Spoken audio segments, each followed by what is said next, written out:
ಅಕ್ಕಿ ತರಿ ಮಸಾಲ ಸಬ್ಬಸಿಗೆ ಸೊಪ್ಪು ಹಾಕಿರೋ ಕಡುಬು ಅಥವಾ ಇಡ್ಲಿ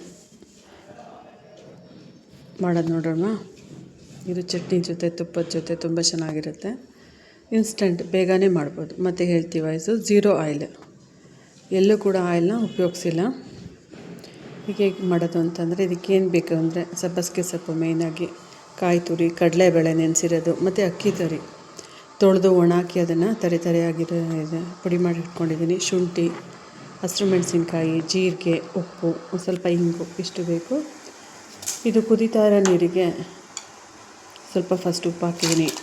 ನೆಕ್ಸ್ಟ್ ಕಡಲೆಬೇಳೆ ತೋರಿಸಿರುವಂಥ ಇಂಗ್ರೀಡಿಯೆಂಟ್ಸ್ನೆಲ್ಲ ಒಂದೊಂದಾಗಿ ಹಾಕೊಳ್ಳೋಣ. ತೆಂಗಿನಕಾಯಿ ಮತ್ತು ಆಮೇಲೆ ಹಸಿರು ಮೆಣಸಿನ್ಕಾಯಿ ಹಾಕೋಣ. ಚೆನ್ನಾಗಿರುತ್ತೆ ಇದು. ಝೀರೋ ಆಯಿಲ್ ಆಗಿರೋದ್ರಿಂದ ಎಲ್ಲರಿಗೂ ಕೊಡ್ಬೋದು. ಹಸಿರು ಮೆಣಸಿನ್ಕಾಯಿ ಹಾಕಿದೆ, ಶುಂಠಿ ಹಾಕಿದೆ, ಸಣ್ಣದಾಗಿ ತುರಿದು ಇಟ್ಕೊಂಡಿದ್ದೆ.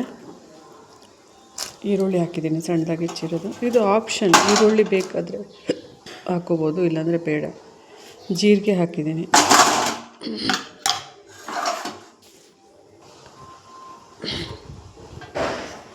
ನೆಕ್ಸ್ಟ್ ಸಬ್ಬಸಿಗೆ ಸೊಪ್ಪು. ಇದಕ್ಕೆ ಮೇಯ್ನಾಗಿ ಬೇಕಾಗಿರೋದೇ ಸಬ್ಬಸಿಗೆ ಸೊಪ್ಪು. ಸಬ್ಬಸಿಗೆ ಸೊಪ್ಪು ಬೇಡ ಅಂದರೆ ಕೊತ್ತಂಬರಿ ಸೊಪ್ಪು ಹಾಕೋಬೋದು.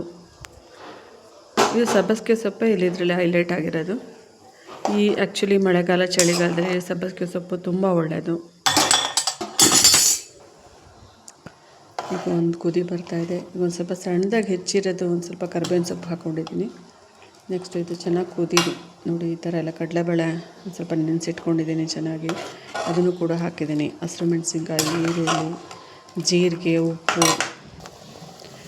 ಇದು ಕುದೀತಾ ಇದೆ. ಈಗ ಒಂದು ಸ್ವಲ್ಪ ಹೆಚ್ಕೊಂಡಿರೋ ಅಂತಹ ಕರಿಬೇವಿನ ಸೊಪ್ಪು ಹಾಕಿದ್ದೀನಿ. ಈಗ ಅಕ್ಕಿ ತರಿನ ಹುರಿದಿರಬಾರ್ದು, ಹಾಗೆಯೇ ಜಸ್ಟ್ ತೊಳೆದು ಒಣಾಕಿ ನೆರಳಲ್ಲೇ ಒಣಾಕಿದ್ದೆ.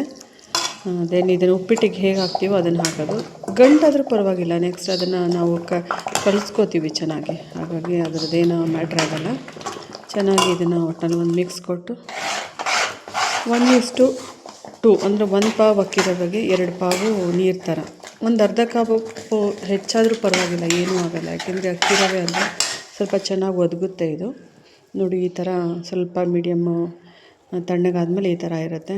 ಉಂಡೆ ಕಟ್ಬೋದು. ಬೇಕಂದರೆ ನೀವು ನೀರು ಕಲಿಸ್ಕೊಂಡು ಕಟ್ಕೋಬೋದು, ಇಲ್ಲಾಂದರೆ ಎಣ್ಣೆ ಹಾಕೋಬೋದು. ನಾನಿಲ್ಲಿ ಎಣ್ಣೆ ಹಾಕಿಲ್ಲ, ನಾನು 1 ಡ್ರಾಪು ಕೂಡ ನಾನು ಎಣ್ಣೆ ಹಾಕಿಲ್ಲ ಇದಕ್ಕೆ.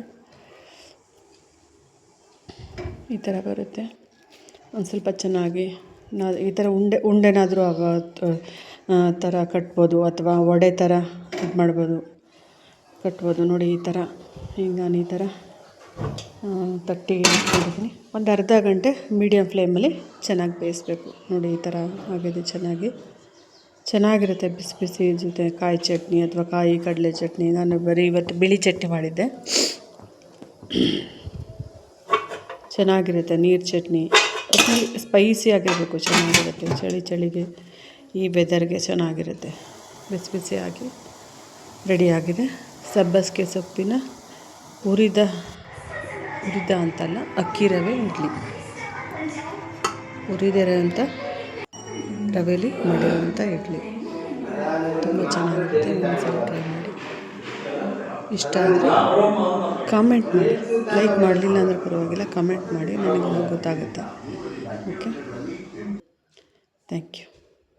Thank you very much.